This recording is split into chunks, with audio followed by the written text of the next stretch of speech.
I want to express my gratitude to you all, and to the city of Quincy on behalf of the entire Schofield family, including my mother, Frances Schofield Molla, my cousin Elizabeth Ann Schofield Starrett, Alfred's wife Peggy and his daughter Tammy, the Graham, Stetson, and DeTulio families, his school friends from Quincy, Jim and Sharon O'Leary, and especially for Alfred's brother Arthur Skip Schofield, who lives in Oklahoma and who is unable to be with us today. Alfred's story and hero's death has been and is a point of pride for our family. Alfred was killed by an enemy rocket in Tay Ninh, Vietnam on September 16, 1968, when I was a boy, so I have no real memory of him, but I do remember my mother and grandparents talking about Al with fondness whenever they talked about the war or about the family. What impressed me most was the language they used and how proud they were. Al died in Vietnam. He was an officer in the Army. He was killed in action, saving his friends' lives. Al was only 21 years old. And many years later, after a trip to Washington, D.C., the question, did you see his name on the wall? Alfred was awarded the Silver Star and the Purple Heart on October 4th, 1968, posthumously for gallantry in action. And please forgive me as I reread the citation by Commander Gordon Sumner. First Lieutenant Schofield distinguished himself by heroic actions on 16 September 1968 while serving as a platoon leader with Company C, 4th Battalion, 23rd Infantry in the Republic of Vietnam. His unit was escorting a convoy on a road security mission when they came under heavy enemy fire. The lead vehicle was disabled, and Lieutenant Schofield's armored personnel carrier was trapped in the killing zone.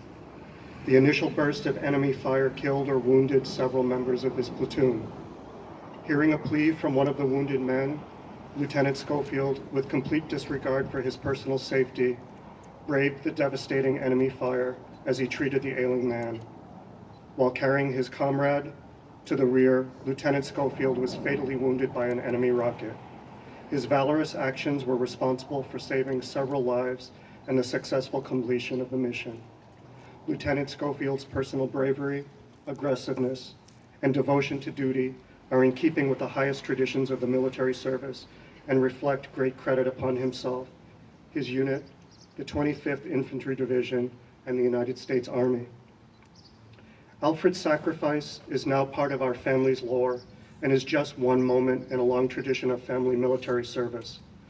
We remember him along with his great uncle William Schofield, who was burned badly in France during the First World War while serving with the British Army. We remember him along with his first cousin Herbert, who was killed in service to the Royal Air Force during the Second World War when his bomber went down during a patrol over Hayward, Scotland, and along with my own dad, a Navy Seabee, who's here with us today. 40 years ago today, United States military involvement in Vietnam officially ended with the evacuation of Saigon. 40 years ago, 58,200 U.S. troops and more than 1.3 million others, both civilian and military, lost their lives in the war. 40 years is a long time, and since then memories of Vietnam and of the turbulent 1960s and 70s have begun to fade.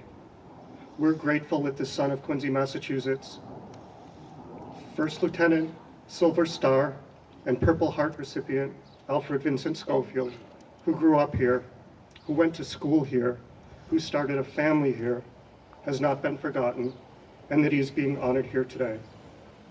Please remember Al and his courage whenever you pass by this corner. I hope he inspires you as much as he inspires us. Our family thanks you.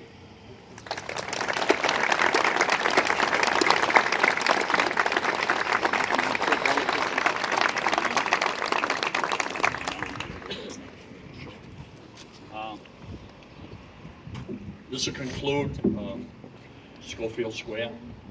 Back in your cars, follow the car in front of you. We're going down through the square to Quincy Avenue.